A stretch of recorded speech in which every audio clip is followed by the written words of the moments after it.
Lieutenant Viktor Petrov's hands trembled as he held the half-eaten chocolate bar he'd pulled from the American garbage pile on April 23, 1945, just outside the Elbe River meeting point near Torgau, Germany. The 23-year-old tank commander from Stalingrad had survived 3 years of the most brutal warfare in human history, had eaten sawdust bread during the siege of his hometown, had watched his sister trade her dead grandmother's gold teeth for 2 potatoes in the winter of 1942. And now he stood frozen, staring at perfectly good chocolate that American soldiers had simply thrown away. The chocolate was still wrapped in its colorful paper, barely touched, maybe 3 bites taken from it, before someone had tossed it aside like worthless trash. Around him, other Soviet soldiers were pulling out cigarette packs with only 3 or 4 cigarettes missing, canned meat with just a spoonful removed, and packets of instant coffee that had been opened but barely used. What Victor saw in that garbage heap defied 27 years of Soviet indoctrination about the supposedly struggling capitalist masses of America, who were supposedly worse off than Soviet workers. The chocolate in his hand wasn't some officer's luxury or black market treasure that would cost a month's wages back home. It was garbage to these Americans, actual garbage, and that single realization would begin to unravel everything. Victor thought he knew about the world beyond the Soviet Union. The EO meeting at the Elbe River between Soviet and American forces had been planned as a symbolic moment of Allied unity, the closing of the European theater's final gap as Nazi Germany collapsed between the advancing armies from east and west. Soviet propagandists had prepared their soldiers for this encounter with careful instruction about maintaining dignity when meeting these capitalist forces who, according to years of political education sessions, came from a nation of exploited workers suffering under the boot of Wall Street millionaires. The political officers had warned that the Americans might try to appear wealthy to impress their Soviet allies, that any displays of abundance would be carefully orchestrated, propaganda shows designed to hide the reality of American poverty and suffering. Major Ivan Kozlov, the political officer attached to the 5th Shock Army, had spent 3 hours on April 22nd lecturing the troops about how American soldiers were conscripts from the breadlines, desperate men who had joined the army to escape the economic devastation that capitalism had wrought upon their nation. The Great Depression, Kozlov had explained, had never really ended in America despite what their propaganda claimed, and these soldiers they were about to meet were victims of a system that concentrated wealth in the hands of a few, while millions starved. Soviet soldiers had been specifically instructed not to trade with the Americans, partly to maintain military discipline, but primarily because, as Kozlov insisted, the Americans had nothing worth trading anyway. Their supposed wealth was all Hollywood illusion, and Madison Avenue lies designed to mask their fundamental poverty. The reality of American military abundance had been carefully hidden from Soviet forces throughout the war, with Lend-Lease supplies repackaged or relabeled to obscure their origins, and any soldier who had encountered American goods was either sworn to secrecy or simply not believed when they tried to describe what they had seen. But now, as Soviet forces made direct contact with American units, the elaborate fiction began to collapse with stunning rapidity. Private Dmitry Volkov, a 19-year-old from a collective farm in Ukraine, was among the first to approach the American positions on that morning of April 23rd, and what he saw made him question his own sanity. The Americans were eating breakfast, but this wasn't the handful of black bread and thin soup that constituted a Soviet soldier's morning meal. These men had eggs, real eggs, fried in actual butter with strips of bacon, white bread that looked like cake, jam that glistened like jewels, and coffee that filled the air with an aroma Dmitry had only imagined from his grandmother's pre-revolution stories. Each American soldier seemed to have enough food for 3 men, and they weren't eating with the desperate efficiency of hungry troops, but with casual indifference, leaving portions uneaten, tossing away pieces of bacon that weren't crispy enough, discarding eggs that were overcooked, throwing out entire pieces of toast because they had put too much jam on them. Sergeant James Patterson from Ohio offered Dmitri a plate. Not understanding why the young Soviet soldier's eyes filled with tears at the sight of so much food treated so carelessly, couldn't comprehend that Dmitri's entire family had survived on less for a week than what these Americans were about to throw in the garbage from just this one meal. The initial meetings between the two forces created scenes of cognitive dissonance that no amount of political education could explain away. Captain Mikhail Antonov, a decorated tank commander who had fought from Moscow to Berlin, found himself inside an American supply tent and literally had to sit down to process what he was seeing. The Americans had chocolate bars stacked like ammunition, cartons upon cartons of cigarettes piled to the ceiling, canned fruit that soldiers were opening just to drink the syrup before discarding the fruit itself, and coffee.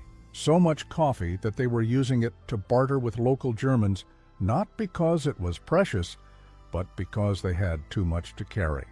The American supply sergeant, a cheerful man from Texas named Bobby Williams, noticed Antonov's stunned expression and assumed he was impressed by American military efficiency, not understanding that the Soviet captain was experiencing the complete destruction of his worldview in real time. Williams casually mentioned that this was just their forward supply dump, that the real depot 10 miles back had 100 times this amount, and that they were actually trying to use up excess supplies because shipping it home would cost more than it was worth.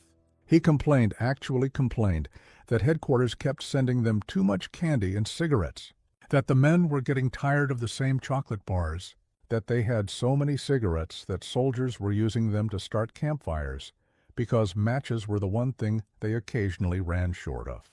The mathematics of American abundance defied Soviet comprehension on every level. Lieutenant Colonel Yuri Volkov, an intelligence officer tasked with assessing American military capabilities, discovered that a single American infantry division consumed more chocolate in a month than the entire Soviet 16th Army had seen in 4 years of war. The standard American field ration, the K ration that American soldiers constantly complained about, contained more calories and variety than Soviet officers' special meals. Each American soldier received 7 cigarettes per meal in their rations, 21 cigarettes a day just from their food allocation, not counting the additional cartons available at their unit post exchanges, where chocolate, cigarettes, and toiletries were sold at prices so low that Soviet officers initially assumed the Americans had made translation errors when discussing costs. The Americans threw away more coffee grounds in a day than a Soviet unit would have to supply a battalion for a week.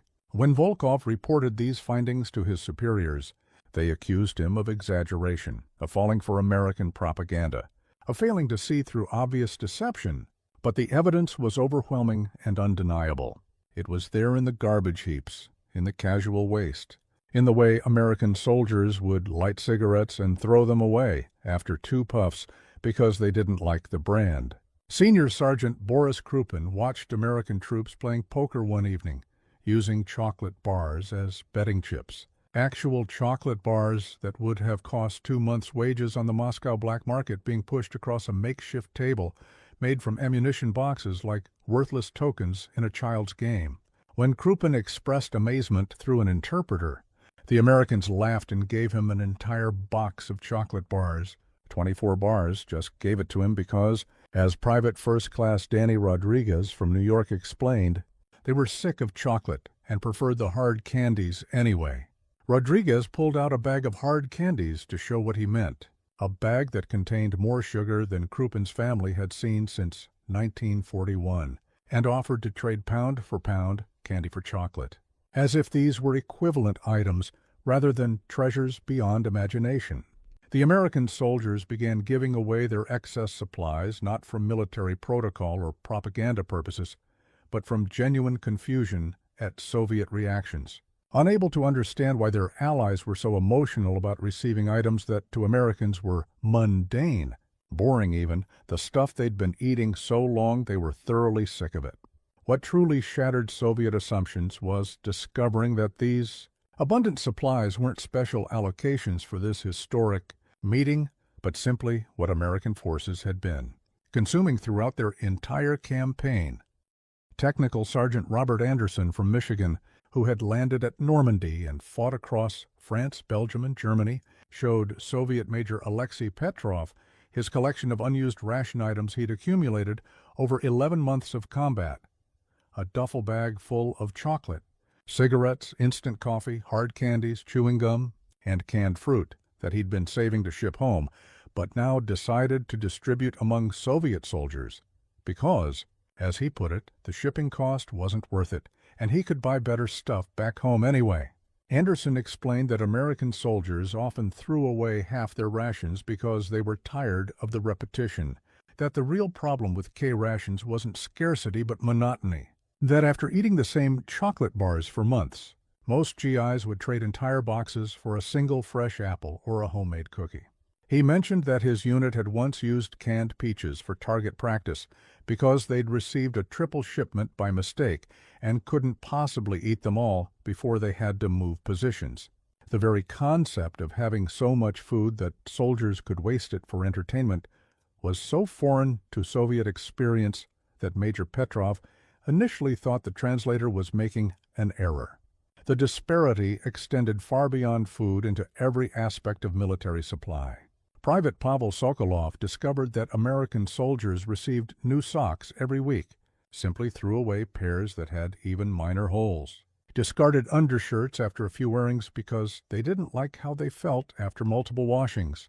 The Americans had soap, real soap, not the caustic lye mixture that Soviet soldiers occasionally received, but perfumed bars that smelled like flowers and left skin soft instead of raw.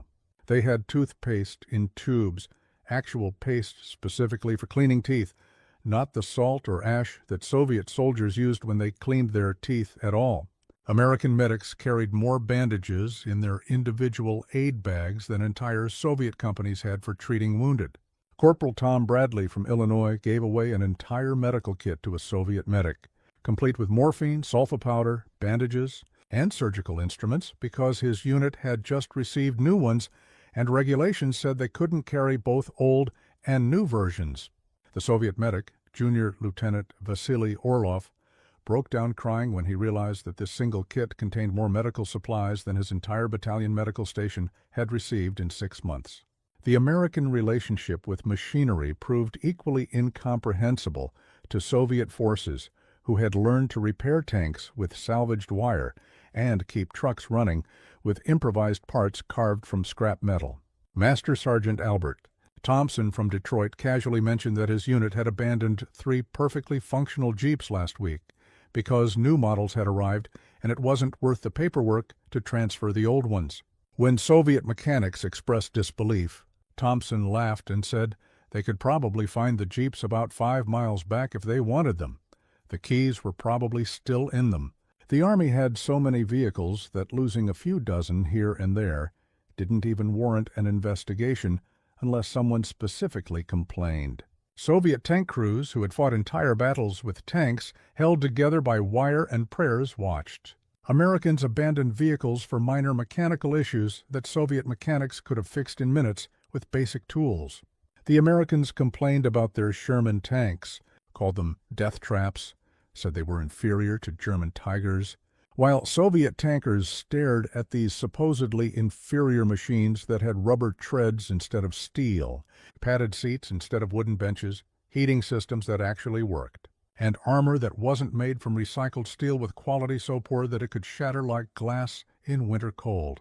Lieutenant Viktor Petrov, still carrying that half-eaten chocolate bar he'd found in the garbage, encountered Captain William Harrison from Pennsylvania, who commanded an American supply company.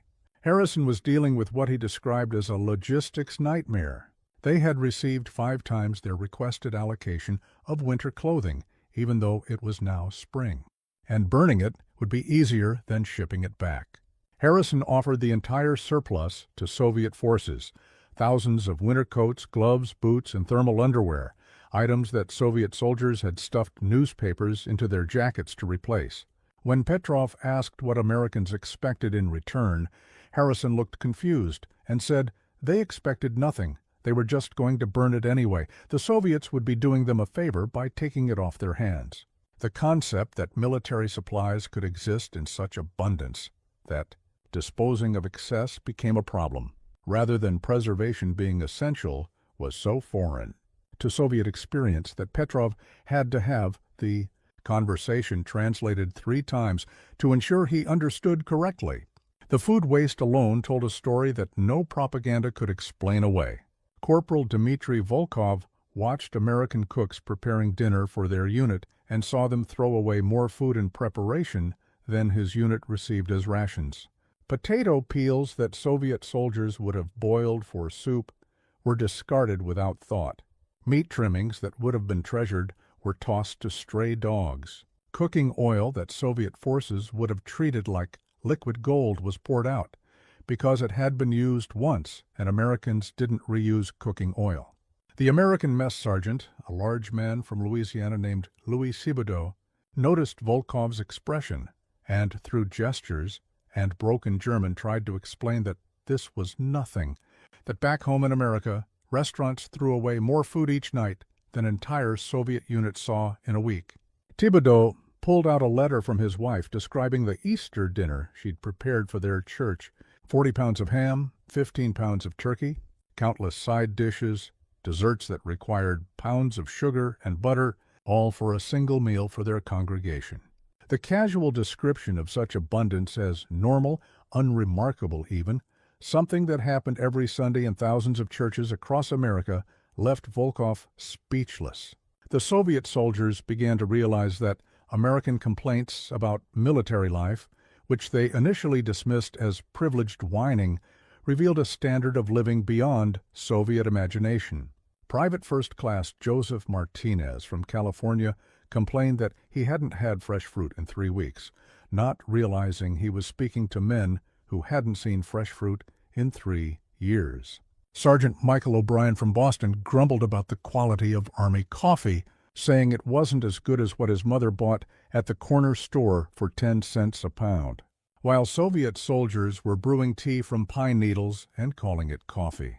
Lance Corporal David Kim from Los Angeles mentioned missing his family's restaurant, where they threw away more rice each night than a Soviet family would see in a month, not understanding that his casual reference to food waste as a routine business practice was causing existential crisis in his listeners. These Americans complained about conditions that would have been luxury beyond dreams for Soviet forces, and their complaints revealed not ingratitude, but a baseline of abundance so profound that what they considered deprivation would have been abundance beyond imagination for their Soviet allies.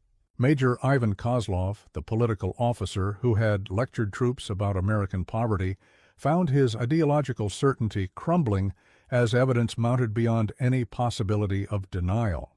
He watched American soldiers give away entire cartons of cigarettes to German civilians, enemies until days ago, with the casual generosity of men who knew infinite supplies awaited them.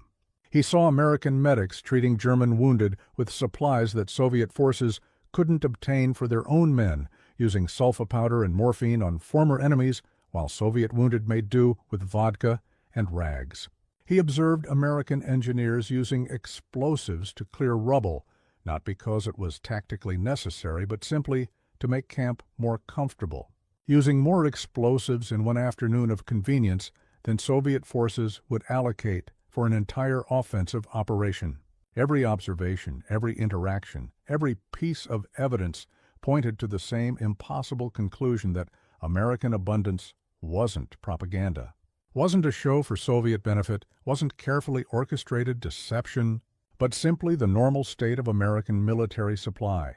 And if this was what America could provide for its military forces thousands of miles from home across an ocean, what did that say about the abundance of America itself? The breaking point for many Soviet soldiers came when they realized that American prisoners of war in German camps had been eating better than Soviet soldiers in their own army.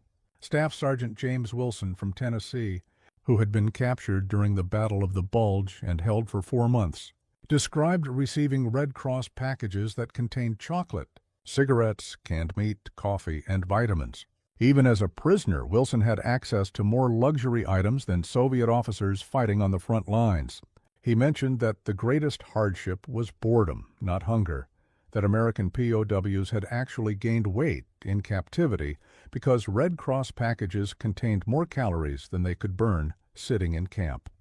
Soviet soldiers, hearing this, thought of their own prisoners in German camps who had starved to death by the millions, who had received no packages, no international aid, no recognition of their humanity, and began to understand that the disparity between American and Soviet experience went beyond military supply into fundamental differences in how their nations were perceived and treated by the world.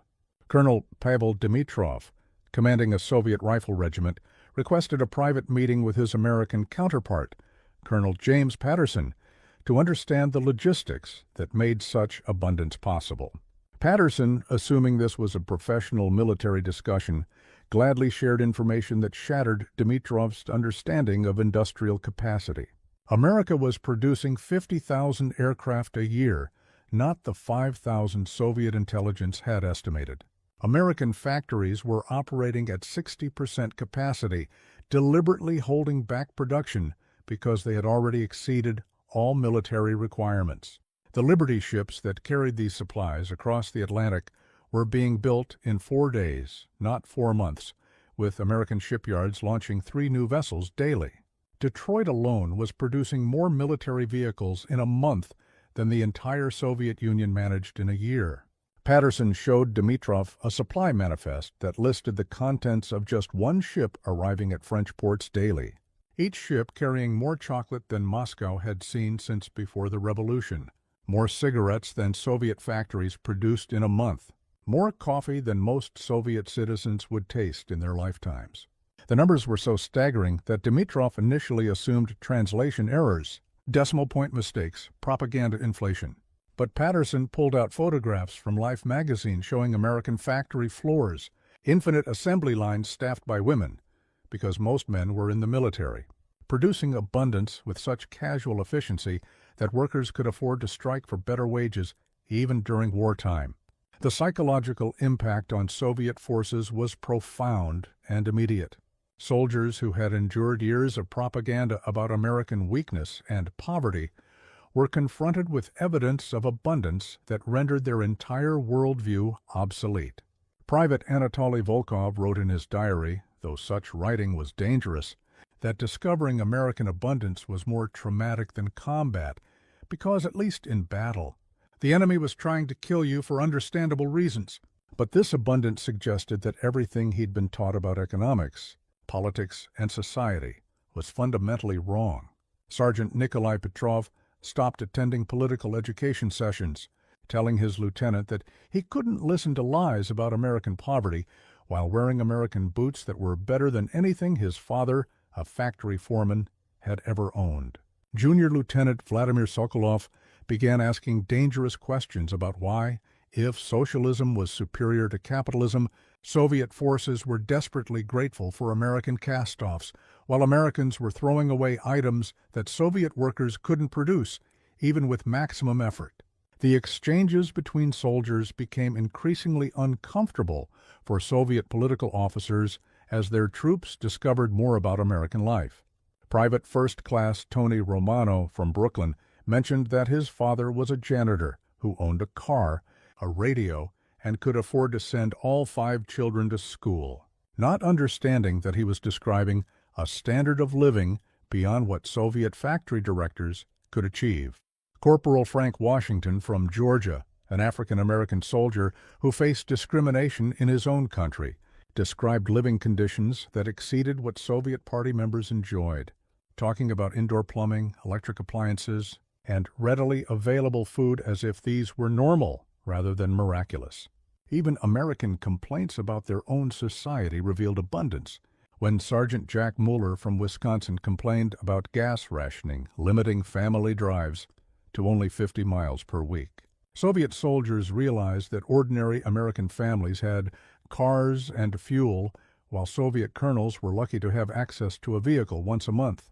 Letters home from Soviet soldiers became increasingly difficult to write, as they struggled to describe what they were witnessing without seeming insane or traitorous. How could Private Yuri Volkov tell his mother, who mixed sawdust into bread to make it last longer, that Americans threw away bread because it was a day old? How could Corporal Mikhail Antonov explain to his wife, who hadn't tasted sugar in 2 years, that American soldiers put sugar in their coffee, then threw it away because it was too sweet? How could Sergeant Boris Krupin write to his children about American soldiers giving him chocolate bars as casual gifts when his family would have considered a single square of chocolate a miracle worthy of celebration? Many soldiers simply stopped writing rather than try to explain the inexplicable. Others wrote carefully coded messages suggesting that perhaps things were different than what they had been taught. And a few brave souls wrote the truth, knowing their letters would likely be intercepted and destroyed by censors who couldn't allow such information to reach the Soviet home front. The immediate transformations were visible in Soviet soldiers' physical appearance within days of contact with American forces. Men who had been chronically malnourished for years began gaining weight from eating American rations and leftovers. Skin conditions cleared up from using American soap. Dental problems improved from access to toothpaste. Energy levels increased from consuming vitamins and proteins absent from Soviet rations for years. Soviet medical officers noted rapid improvements in their men's health that would have taken months of hospital treatment to achieve using Soviet resources. The Americans, oblivious to the impact they were having, continued sharing their supplies with casual generosity, not realizing they were providing many Soviet soldiers with the best nutrition of their adult lives. Captain William Davis, an American medical officer from Maryland, examined Soviet troops and was shocked by evidence of long-term malnutrition, vitamin deficiencies that caused bleeding gums and slow-healing wounds, protein deficiencies that left men weak despite their apparent strength. He distributed vitamin tablets from his unit's supplies, medicines that Soviet forces had only heard about in theory, antibiotics that could cure in days what Soviet medicine couldn't treat in months. The revelation that American abundance extended to their entire society, not just military supplies, came through photographs and magazines that American soldiers shared freely. Life magazine showed American supermarkets with shelves stocked with thousands of products, parking lots full of cars owned by ordinary workers, houses with lawns and appliances owned by average families. Sears catalogs, which American soldiers used as toilet paper when they ran out of issued supplies, showed a consumer paradise that Soviet citizens couldn't have imagined in their most optimistic dreams. The advertisements alone, which Americans found annoying and manipulative, revealed a society where companies competed to sell people things they didn't really need because basic needs were so thoroughly met that creating artificial desires was necessary for economic growth. Soviet Lieutenant Colonel Alexander Volkov studied these magazines with the intensity of military intelligence, trying to understand how capitalism, which, according to Marxist theory, should have collapsed from its own contradictions, had instead produced abundance that socialism couldn't approach even theoretically. The German civilians in areas where American and Soviet forces met provided another perspective on the contrast.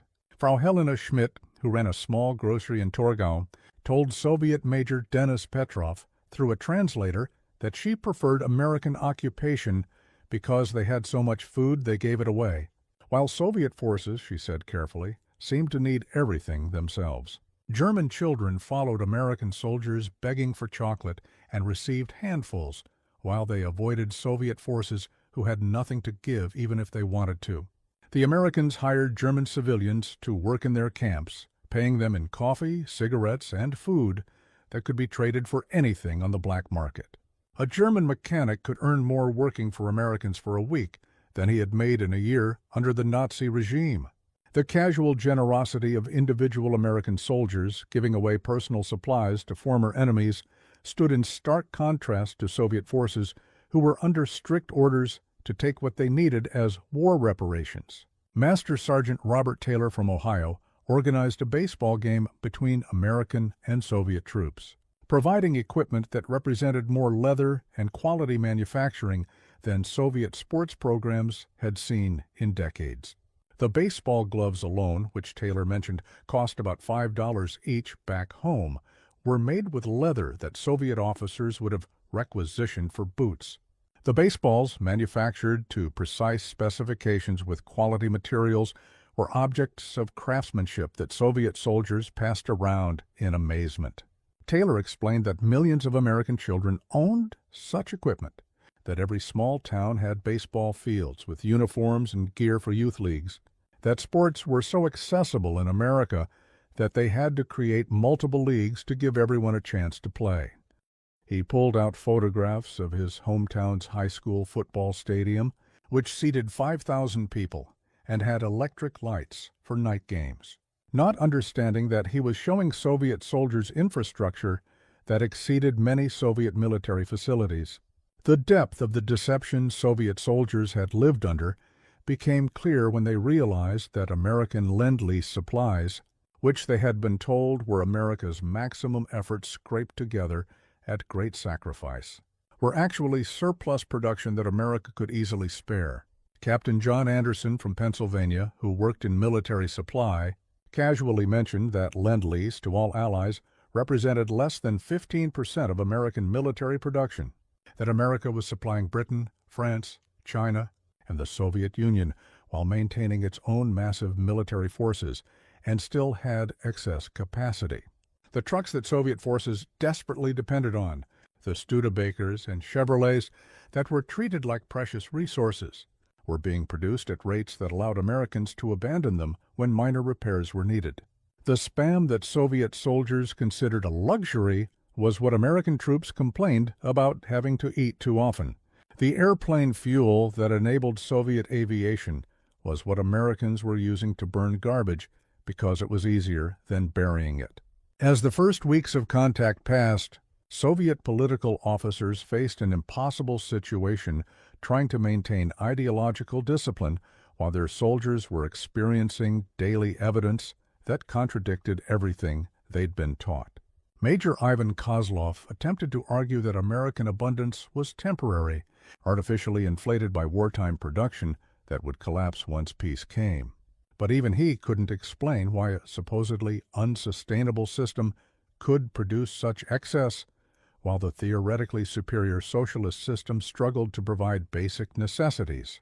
He tried to emphasize that material abundance didn't equal happiness, that American soldiers were spiritually empty despite their material wealth.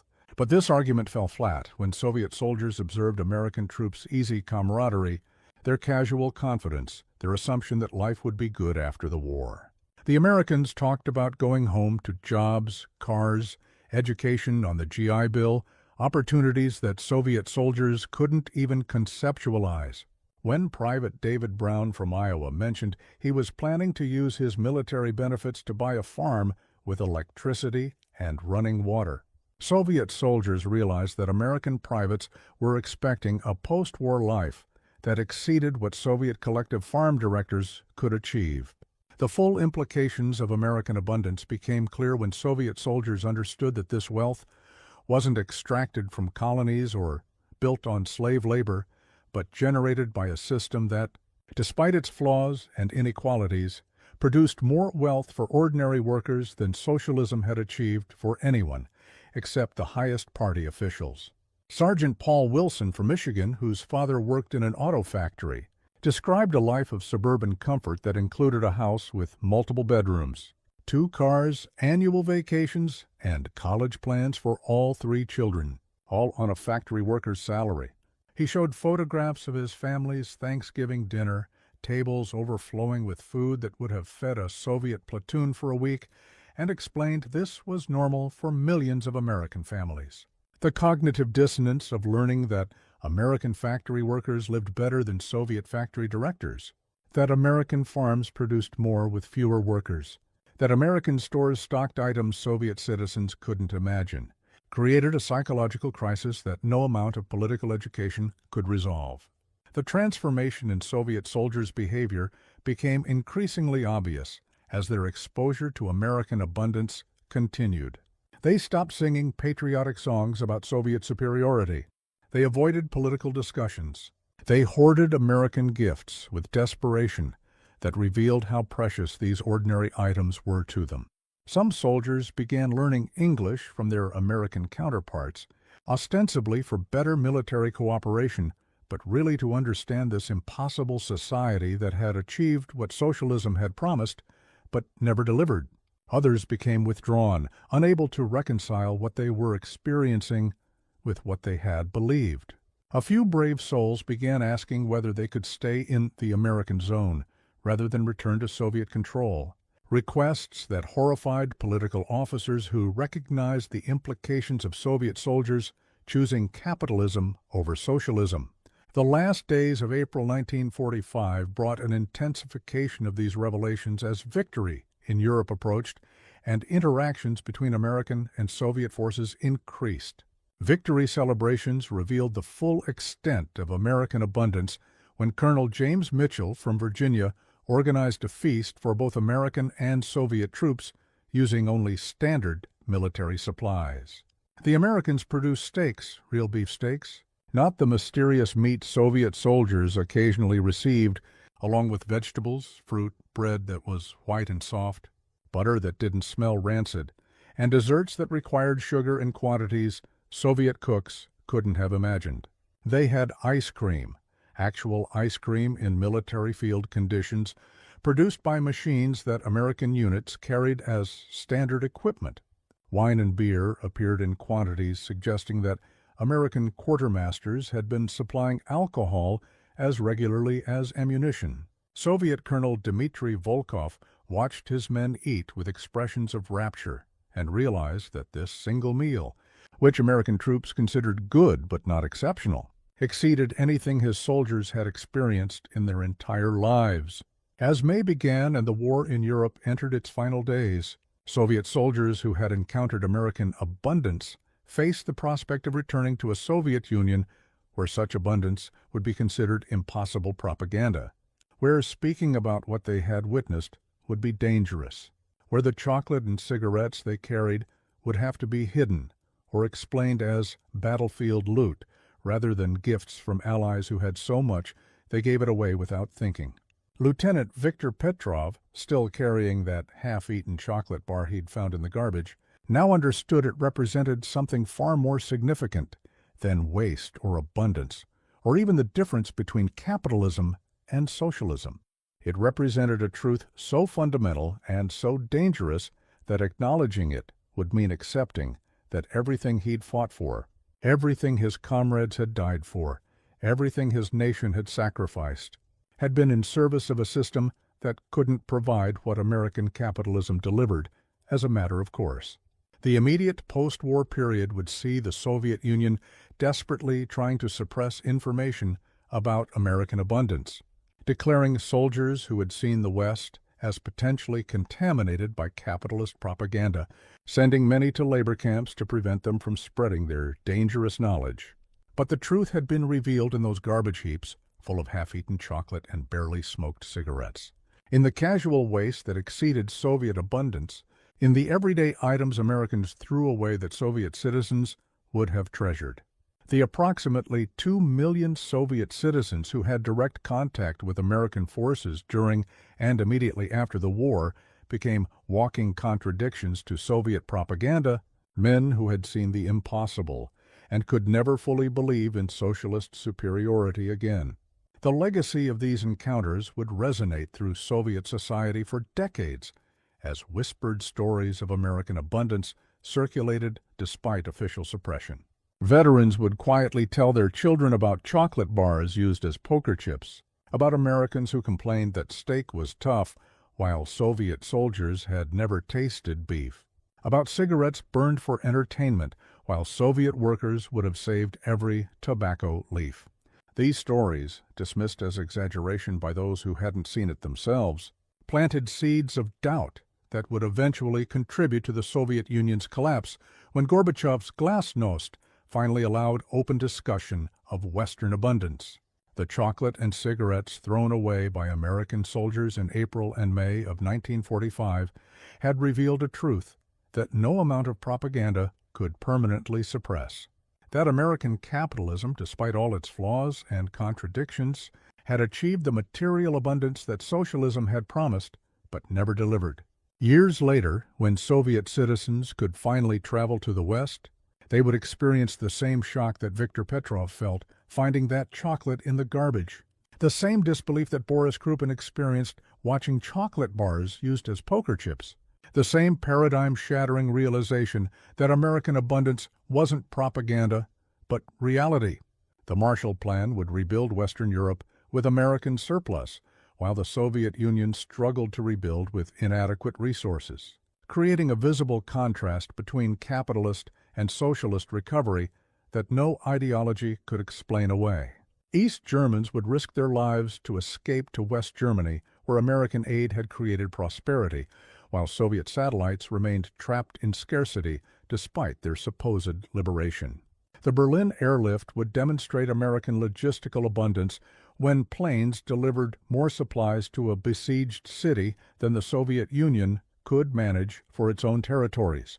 The encounter between American and Soviet forces in April and May of 1945 had revealed more than military alliance or shared victory over fascism. It had exposed the fundamental lie at the heart of Soviet ideology, the claim that socialism would deliver greater prosperity than capitalism. In garbage heaps full of discarded abundance, in casual gifts that exceeded Soviet treasures, in the waste of one society that exceeded the plenty of another. American troops had unknowingly delivered the most devastating propaganda victory of the 20th century. They had shown Soviet soldiers that everything they'd been told about American poverty was false, that capitalism could generate abundance beyond socialist imagination, that ordinary American workers lived better than Soviet party elite. The chocolate and cigarettes thrown away at the Elbe River meeting point became symbols of a truth too dangerous to speak, but too obvious to deny. That American abundance was real, casual, and so complete that waste itself exceeded what Soviet socialism could produce with maximum effort. What Lieutenant Viktor Petrov saw in that garbage heap on April 23, 1945, would haunt Soviet ideology until its final collapse, the half-eaten chocolate bar that proved the revolution had already failed. The morning of August 25, 1944, changed everything Marcel Dubois believed about Americans. As a 23-year-old member of the French resistance in Paris, he had spent 4 years fighting the Nazi occupation while listening to their propaganda about the barbaric Americans who would rape and pillage their way across Europe if given the chance. German leaflets had warned that American soldiers were recruited from prisons and mental institutions, that they were savages who knew nothing of European civilization. Yet here, in the liberated streets of Montmartre, Marcel watched in stunned disbelief as a young American sergeant from Ohio emptied his entire ration pack into the hands of a starving French child. The soldier's name was James Patterson, and he hadn't eaten in 18 hours. But when he saw the hollow cheeks of 8-year-old Pierre Moreau, Patterson didn't hesitate. He gave away not just his chocolate bar or a single can of meat, but everything he had, including the cigarettes he could have traded for almost anything. What Marcel saw defied 4 years of indoctrination about American brutality. The GI simply ruffled the boy's hair, smiled, and walked away hungry. This scene would repeat itself millions of times across France, and each time it happened, another piece of Nazi propaganda crumbled into dust. The German occupation forces had spent considerable effort painting Americans as the true enemy of European culture. Radio Paris, under Nazi control since June 1940, broadcast daily warnings about the American menace. Joseph Goebbels himself had overseen the propaganda campaign that portrayed American soldiers as gangsters from Chicago and New York, men who had joined the army to escape prison sentences. The broadcast described an American military that recruited from the dregs of society, offering criminals a choice between jail and military service. French civilians were told that American bombing campaigns deliberately targeted schools and hospitals, that American soldiers had been promised French property as payment for their service. Wehrmacht officers stationed in France reinforced these messages during their interactions with locals. Colonel Heinrich Müller of the 7th Army told French officials in Normandy that American soldiers received special training in looting techniques, that they were taught to strip conquered territories of all valuable resources. The propaganda machine produced detailed accounts of American atrocities in Italy, claiming GIs had murdered priests and violated nuns in monasteries from Sicily to Rome. Statistical fabrications claimed 70% of American soldiers had criminal records, that 40% were functionally illiterate, that their officers maintained discipline through brutal punishment. The French resistance, despite their hatred of the Germans, absorbed some of this propaganda through sheer repetition. Even those who dismissed most Nazi lies wondered if there might be some truth to warnings about American soldiers raised in a violent, materialistic society without the civilizing influence of European tradition. The liberation of Paris shattered these carefully constructed lies within hours. General Leclerc's 2nd Armored Division entered the city alongside the American 4th Infantry Division, and what Parisians witnessed defied every expectation. Instead of looting, American soldiers were giving away their possessions. Instead of brutality, they displayed an almost incomprehensible generosity. Lieutenant Colonel Samuel Hayes of the 4th Infantry would later write in his diary about the shock on French faces when his men began distributing their rations to civilians. The Americans had been fighting their way across France since D-Day, yet they carried more food in their packs than most French families had seen in years. Each GI's daily ration included 4,000 calories worth of canned meat, vegetables, crackers, chocolate, cigarettes, coffee, and sugar. To the French, who had survived on 800 calories a day under German rationing, this abundance seemed impossible. The mathematics of American supply chains defied comprehension. The United States was shipping 10 pounds of supplies per day for every soldier in Europe, while German soldiers were lucky to receive 2 pounds.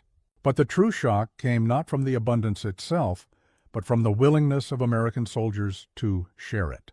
Private First Class Anthony Romano from Brooklyn gave his entire week's chocolate ration to a French mother with 3 children. When she tried to pay him with hidden francs, he refused, and instead asked for a photograph of her family to carry with him. Sergeant Michael O'Brien from Boston organized his entire squad to pool their coffee supplies for an elderly French couple who hadn't tasted real coffee since 1940. These were not orders from above, but spontaneous acts of kindness from young men who had left their own families 3,000 miles behind. The scope of American generosity extended far beyond individual acts of kindness. Within 72 hours of liberation, the United States Army had established 17 food distribution centers across Paris. Captain Robert Williams of the Quartermaster Corps found himself supervising the distribution of 200,000 pounds of food per day to French civilians, all of it diverted from military supplies. The numbers were staggering to French officials who had spent 4 years watching Germans strip their country bare. In the first week alone, Americans distributed 3 million pounds of flour, 800,000 pounds of canned meat, 600,000 pounds of powdered milk, and 400,000 pounds of sugar. Mayor Pierre Charpentier of the 15th arrondissement couldn't believe the manifests when Captain Williams showed them to him. The Americans were giving away more food in a week than the Germans had allowed his district in 6 months. But perhaps more shocking than the quantity was the quality. American rations included luxuries that had disappeared from French tables years ago, like real coffee, white sugar, and chocolate. Sergeant David Foster, managing a distribution point near the Eiffel Tower, watched French civilians weep openly when they received cans of Spam and condensed milk. These were emergency rations to the Americans, basic military supplies considered barely adequate for combat troops. To the French, they represented impossible abundance. The American supply system could afford to give away what others couldn't produce. Every Liberty ship arriving at Normandy carried 2,800 tons of supplies, and by August 1944, 100 ships were arriving every week. The mathematics of American production were beyond European comprehension. The United States was producing 50,000 aircraft per year, while Germany struggled to build 20,000. American factories manufactured 17 million tons of shipping in 1943 alone, more than Germany, Japan, and Italy combined had produced in the entire war. Individual encounters between GIs and French civilians revealed the human dimension of this vast material superiority. Marie-Claire Durand, a 19-year-old resistance courier, described her first meeting with American soldiers in her diary. She had expected rough, uneducated brutes, and instead found young men who shared their chocolate with children and helped elderly women carry water. Private Tommy Chen from San Francisco spent his first day in liberated Paris fixing bicycles for French civilians using tools from an abandoned German workshop. He asked for nothing in return except practice speaking French. Corporal James Washington from Alabama, despite facing segregation in his own army, gave his entire month's pay to a French orphanage run by Catholic sisters. The nuns had hidden Jewish children throughout the occupation, and Washington's donation bought food for 40 children for a month. These stories multiplied across France as 4 million American soldiers moved through the country. Each GI carried wealth that seemed impossible to French civilians. A single American private earned $50 per month, more than most French workers had seen in a year under German occupation. Yet these young Americans, many of whom had grown up during the Great Depression, gave freely of what they had. Staff Sergeant Richard Martinez from New Mexico organized his entire platoon to donate their cigarette rations to a French hospital. Cigarettes were currency in occupied Europe, worth more than gold, yet these Americans gave them away by the carton. The hospital administrator, Dr. Jean-Baptiste Moreau, later calculated that the donated cigarettes could have been traded for enough food to feed his staff for 3 months. Instead, he distributed them to patients who hadn't smoked real tobacco since 1940.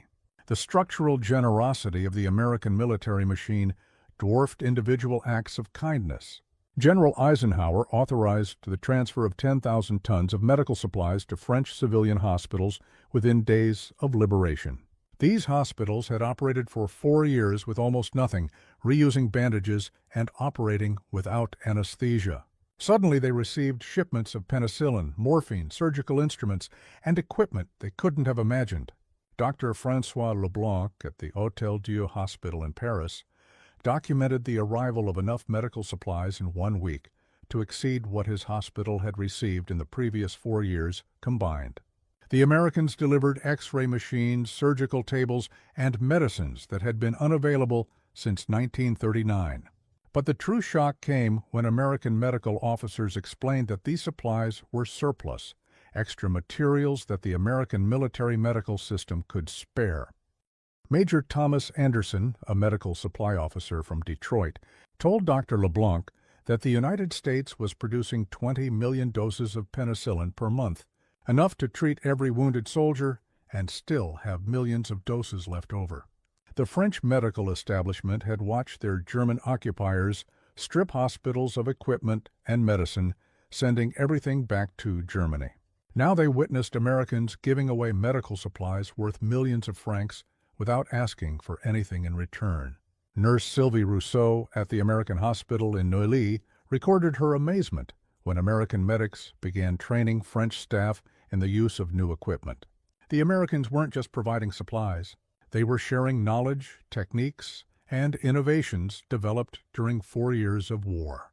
Blood plasma transfusion, advanced surgical procedures, and new treatment protocols were taught freely to French medical personnel who had been isolated from medical advances since 1940. The psychological impact on French resistance fighters was particularly profound. These men and women had spent years fighting with improvised weapons and explosives, never having enough ammunition or supplies. Henri Lafarge, a resistance leader in Lyon, described his first encounter with American supply officers. He had come to request a few rifles and perhaps some ammunition for his 200 fighters. Instead, Captain William Davis from Texas asked him how many trucks he would need to transport the weapons. The Americans provided Lafarge's group with 300 M1 Garand rifles, 50,000 rounds of ammunition, 100 grenades, 20 Browning automatic rifles, and enough explosives to last 6 months. When Lafarge protested that this was too much, that his fighters couldn't possibly use all these weapons, Captain Davis laughed and said this was just the initial shipment. The Americans were producing 2 million rifles per year and could spare whatever the resistance needed. This casual abundance shattered the worldview of fighters who had risked their lives to steal single weapons from German soldiers. Jean-Paul Sartre later wrote about the philosophical crisis this created among French intellectuals who had embraced scarcity as a noble struggle against fascism. The Americans made resistance easy through sheer material superiority, removing the heroic suffering that had defined the resistance narrative. Some fighters actually resented the Americans for making their 4-year struggle seem unnecessary in retrospect. If the Americans could produce such abundance, why had they waited until 1944 to liberate France? The transformation was perhaps most visible in the behavior of French children who had grown up under occupation.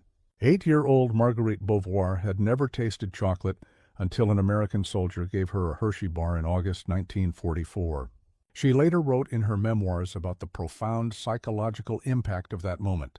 It wasn't just the taste of chocolate, but the realization that somewhere in the world factories were producing millions of chocolate bars for ordinary soldiers to carry in their pockets. Her entire understanding of scarcity and limitation dissolved in that single bite. Teachers in liberated areas reported that children would follow American soldiers for hours, not begging, but simply watching in amazement as GIs casually consumed or gave away food that seemed impossibly valuable.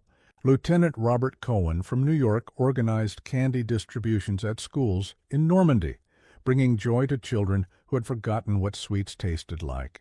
He wrote to his mother in Brooklyn about the surreal experience of being treated like Santa Claus, simply for having pockets full of candy and chewing gum. The children would carefully save the wrappers from American candy bars, trading them like valuable treasures. Some schools created displays of American food packaging, teaching children about the country that could produce such abundance. These displays became shrines to American prosperity, with children memorizing the names of American brands like religious texts. The impact extended to French industrial workers who had spent 4 years watching their factories stripped and their production shipped to Germany. When American engineers arrived to restart French factories, they brought not just equipment, but entirely new concepts of industrial organization. Major James Thompson from Pittsburgh, assigned to restart steel production in Lorraine, discovered that local workers expected to hide some production from authorities, a survival tactic learned under German occupation. He shocked them by explaining that American production goals assumed complete transparency, and that hiding production would actually reduce efficiency.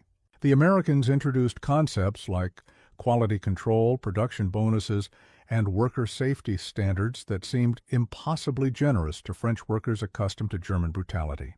At the Renault factory in Billancourt, American advisors increased production by 300% in 2 months simply by providing adequate food for workers and implementing basic efficiency improvements. Workers who had sabotaged production for 4 years suddenly found themselves exceeding pre-war output levels. The psychological adjustment was profound. Pierre Michelin, a factory foreman, wrote in his diary about the strange feeling of wanting to work hard for the first time since 1940. The Americans had somehow made industrial labor feel like participation in liberation, rather than collaboration with occupiers. Perhaps the most profound psychological transformations occurred among French women who had survived 4 years of occupation through careful rationing and desperate improvisation. Madame Jeanne Dubois of Rouen had kept her family alive by mixing sawdust with flour and brewing ersatz coffee from acorns. When American quartermasters established a food distribution center in her neighborhood, she initially refused to believe the supplies were free.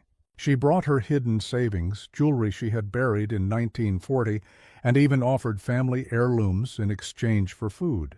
Master Sergeant Carl Johnson from Iowa had to physically prevent her from paying, explaining repeatedly that the food was a gift from the American people. When she finally accepted a month's worth of rations without payment, she collapsed in tears on the distribution center floor.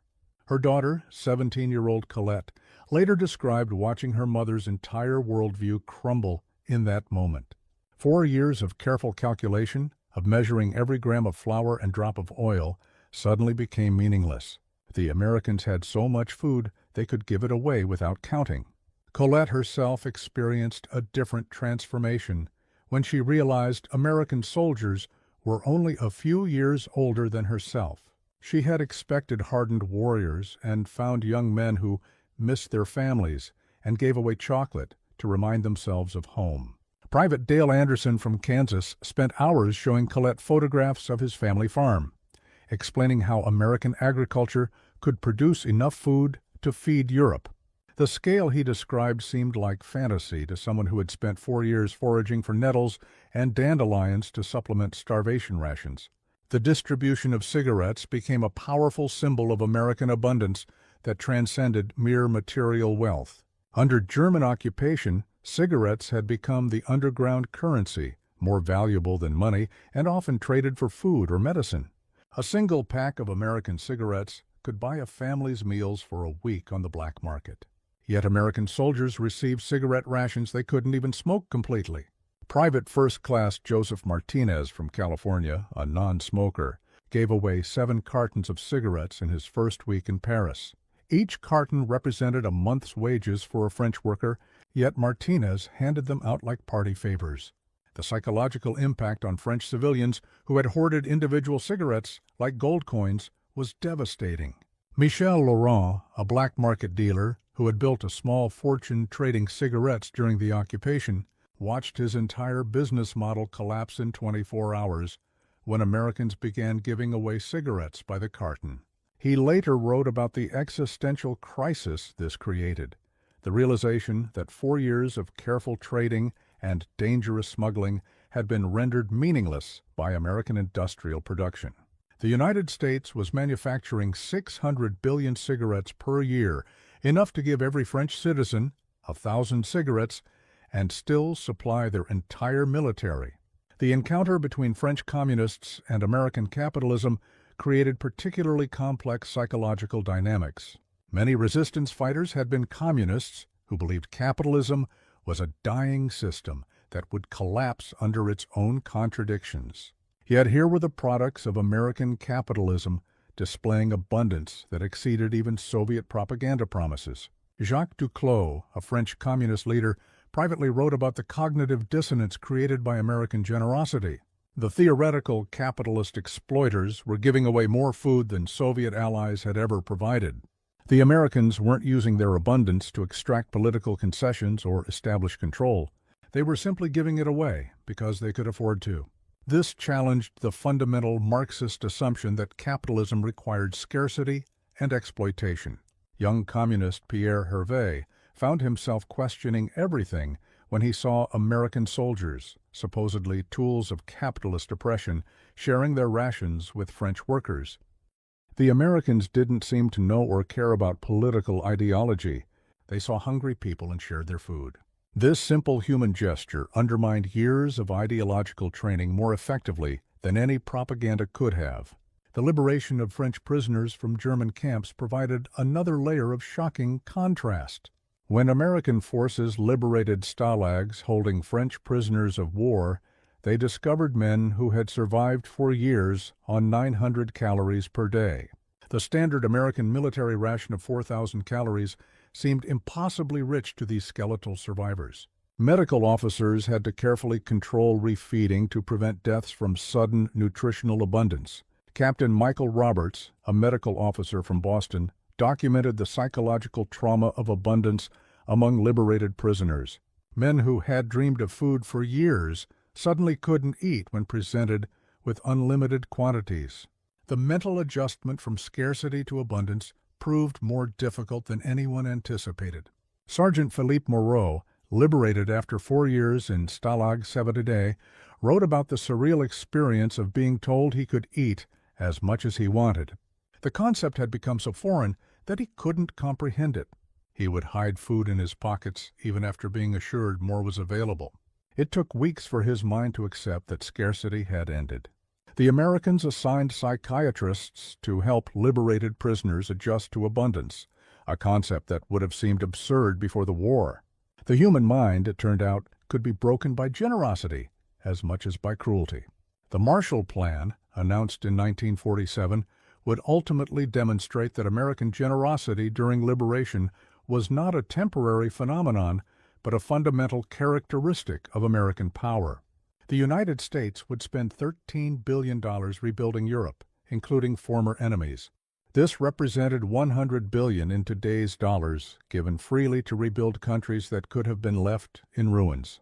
French economists calculated that American aid exceeded the total value of German extraction during 4 years of occupation. The Americans were giving back more than had been taken, creating prosperity rather than extracting wealth. French industrial production exceeded pre-war levels by 1949, just 5 years after liberation. This recovery would have taken decades without American aid. The psychological impact on French society was permanent. A generation that had experienced both German extraction and American generosity developed a complex relationship with American power.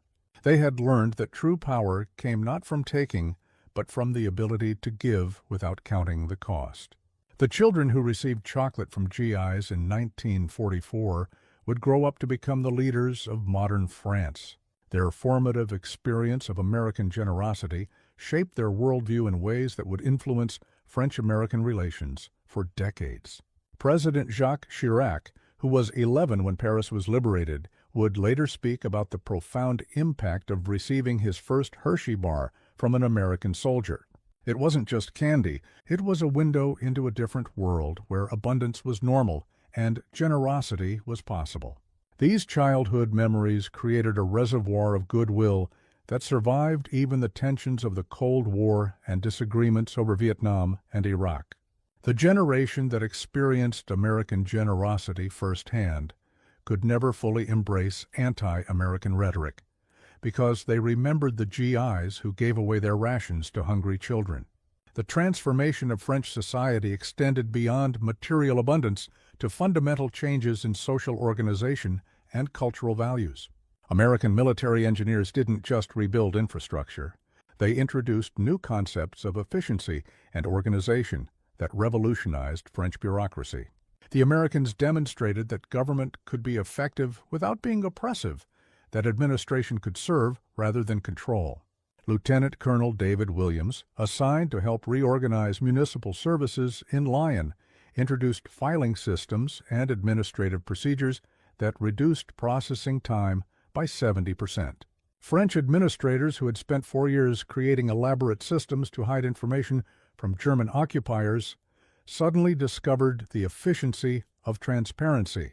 The American assumption that information should be accessible and procedures should be simple seemed revolutionary to bureaucrats trained in Napoleonic administration and hardened by occupation.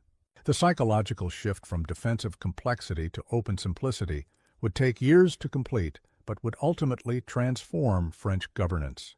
The story of French resistance expectations versus American reality represents one of history's great ironies. The fighters who had prepared to resist new occupiers instead found themselves overwhelmed by generosity. The weapons they had hidden to fight Americans were never needed, because the Americans gave them better weapons to finish fighting Germans. The black market networks prepared to exploit American soldiers collapsed because GIs gave away what others would have sold.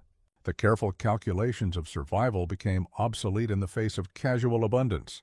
Marcel Dubois, the resistance fighter who watched Sergeant Patterson give away his rations on that August morning, would later immigrate to America and become a successful businessman in Ohio.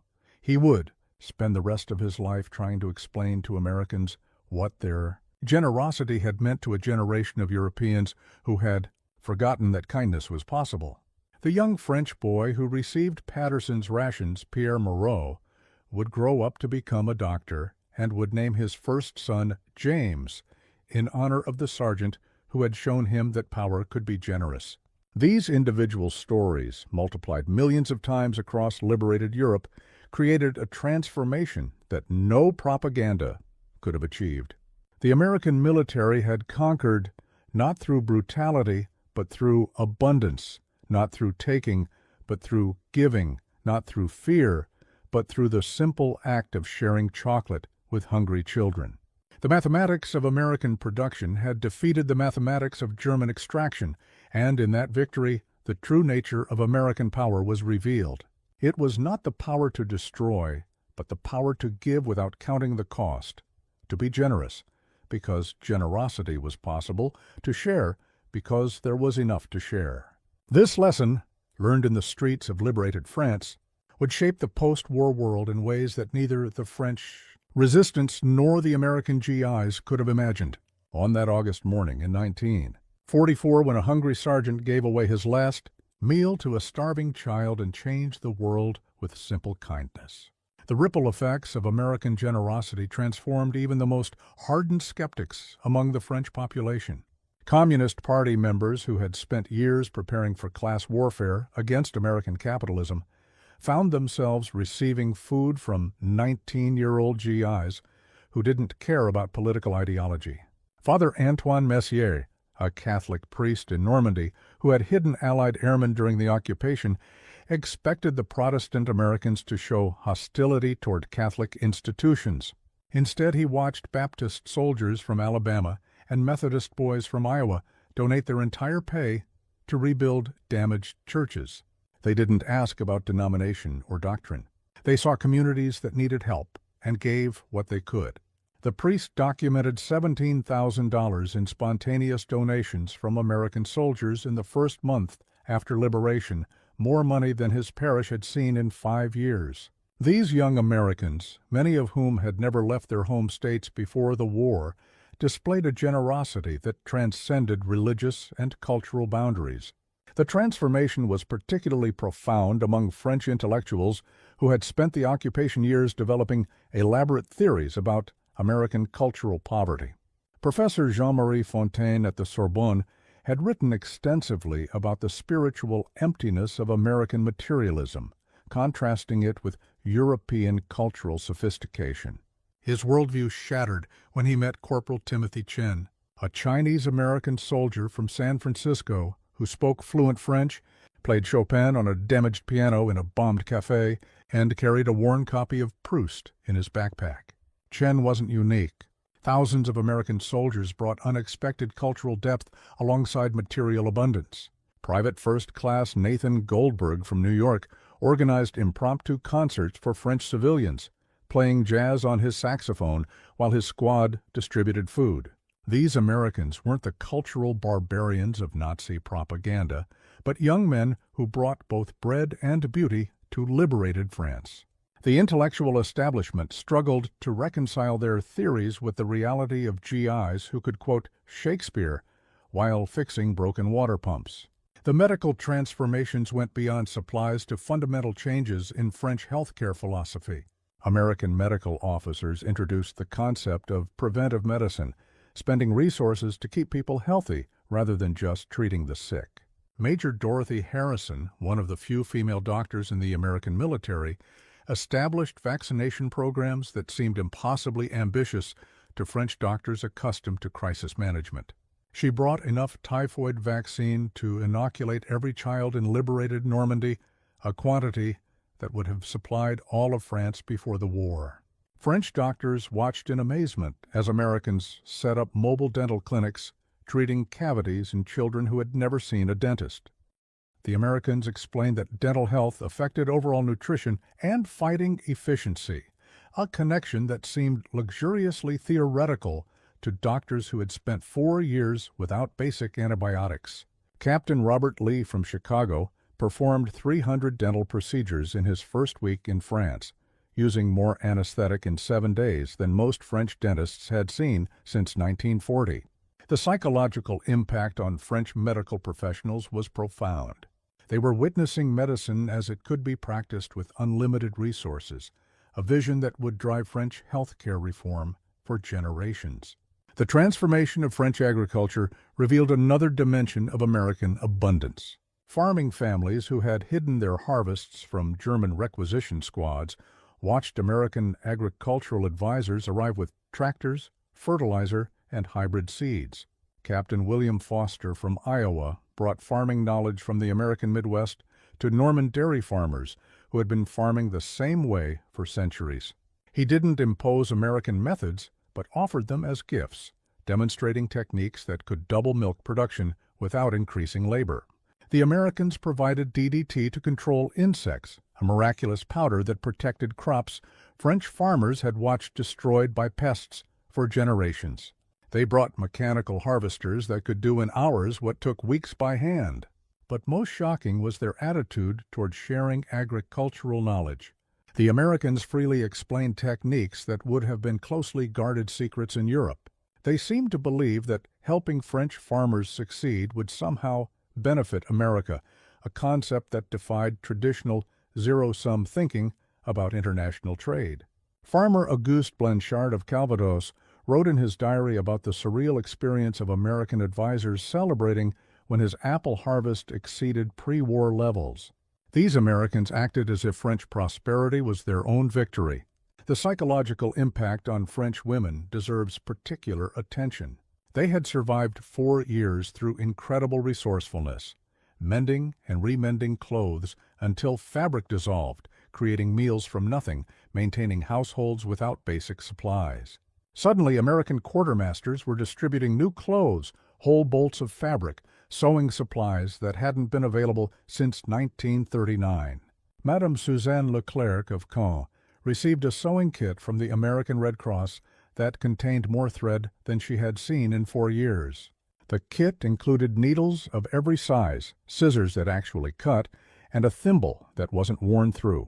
She later wrote about sitting on her kitchen floor, crying while holding a simple spool of white thread, overwhelmed by the realization that she could mend her children's clothes without calculating every stitch.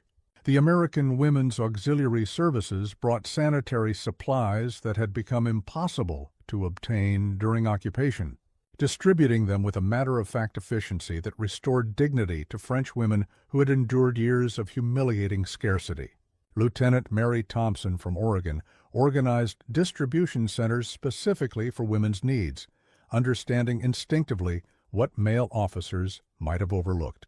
She brought not just practical supplies, but American women's magazines, lipstick and perfume, small luxuries that acknowledged French women as more than just war survivors.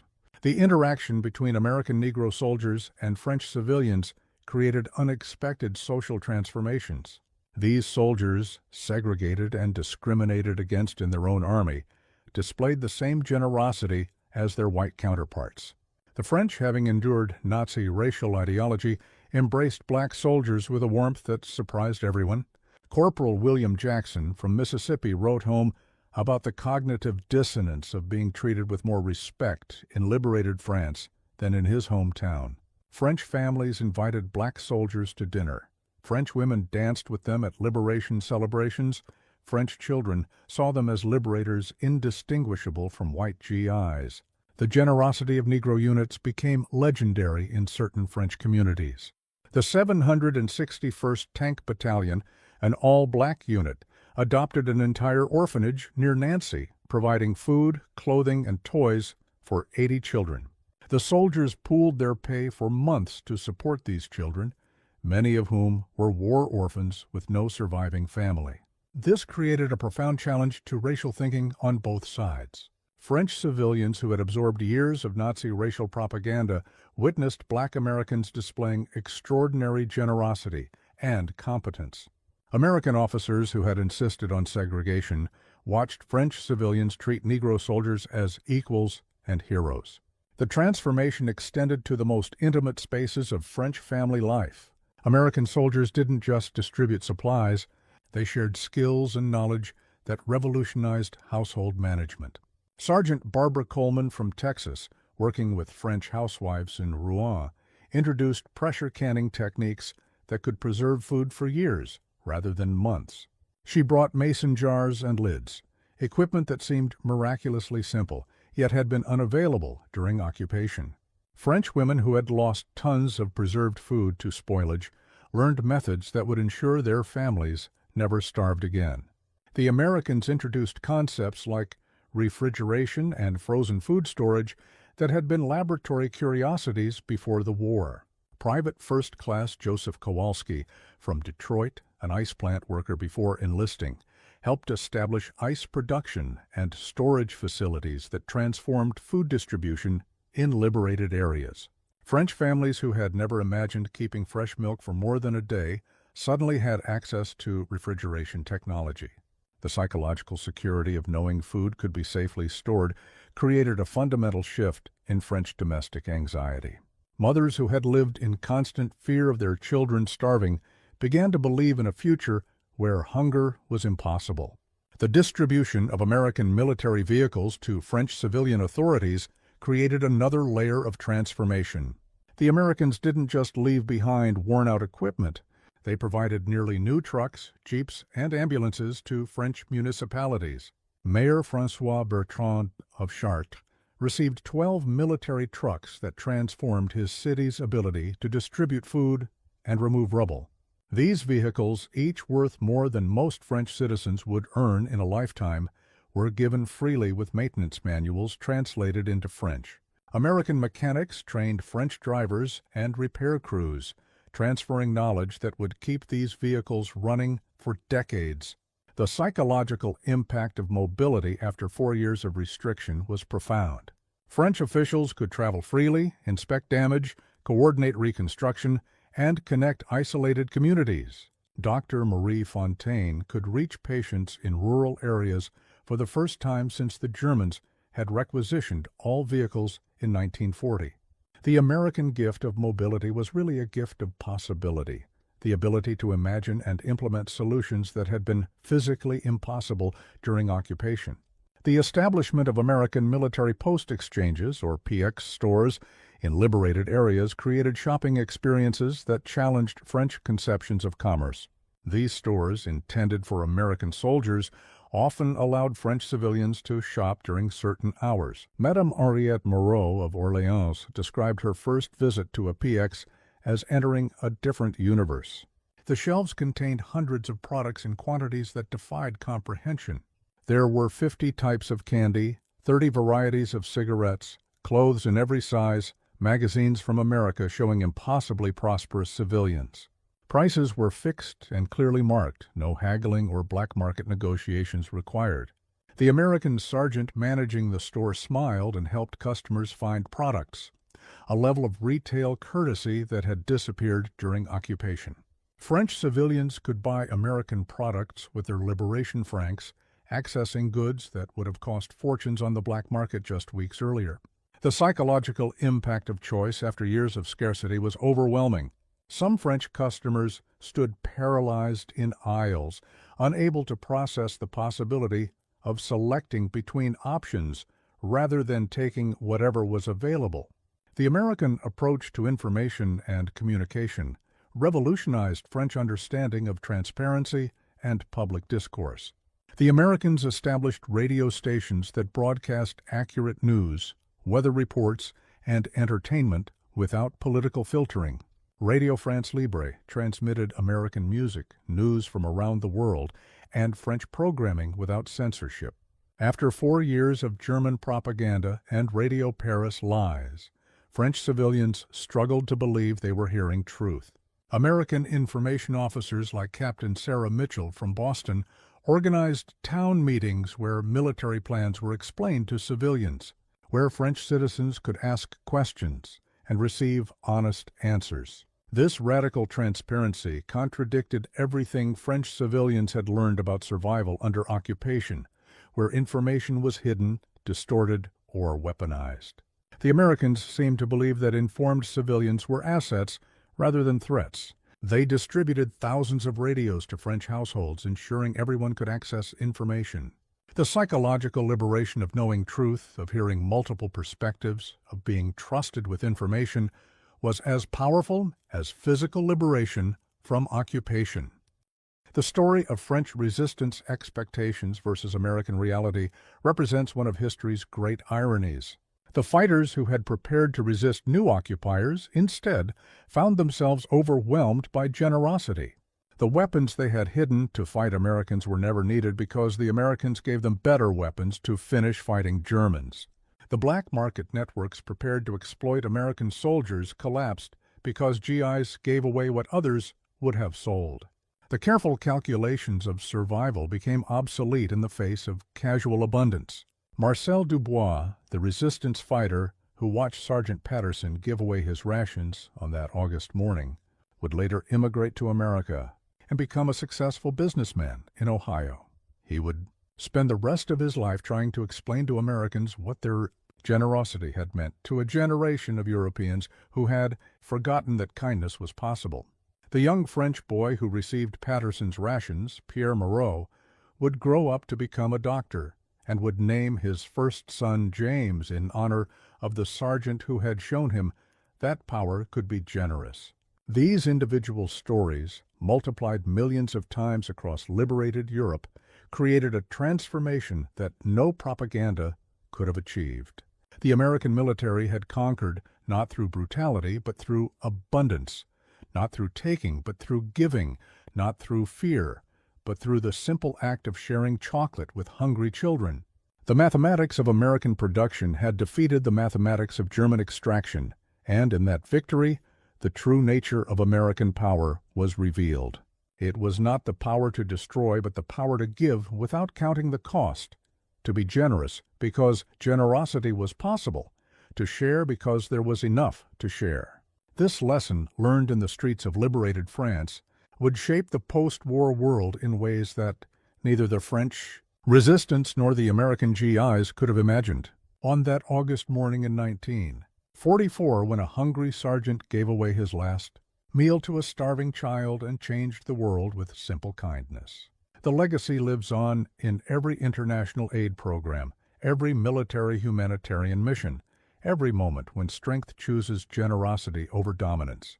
The French children who tasted American chocolate in 1944 taught their own children that true victory comes not from conquest, but from the capacity to give, a lesson that echoes through generations and across continents, reminding humanity that abundance shared is the most powerful force for change the world has ever known.